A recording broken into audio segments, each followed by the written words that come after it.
Police station Sihora येथे रात्री गोवंश संबंधाने काय केस केली आहे? आमचे भंडारा जिल्ह्याचे पोलीस अधीक्षक माननीय श्री नूरुल हसन साहेब यांना माहिती मिळालेली होती की मध्य प्रदेशातून गोवंशची तस्करी केलेली जाते। त्यांच्या सूचनेवरून आणि मार्गदर्शनात आम्ही दिनांक 16 रोजी पेट्रोलिंग करत होतो आणि गुप्त बातमीदार लावून ठेवलेले होते।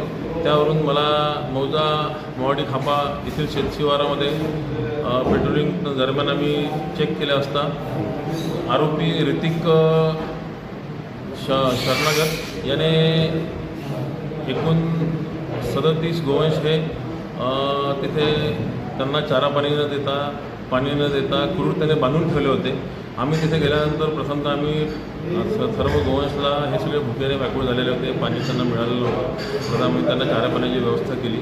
त्यानंतर आम्ही पंचासमक्ष पंचनामा करून एकूण 37 गोवंश गाय बैल गोरे होते, त्याच्यामध्ये असा 2,96,000चा मुद्देमाल जप्त केलेला आहे आणि सदरची कार्यवाही ही माननीय पोलीस अधीक्षक श्री नूरुल हसन साहेब भंडारा तसेच अप्पर पोलीस अधीक्षक श्री कातखडे सर आणि SDPO श्री गोपने सर यांच्या मार्गदर्शनात आम्ही पुढील तपास करीत आहोत।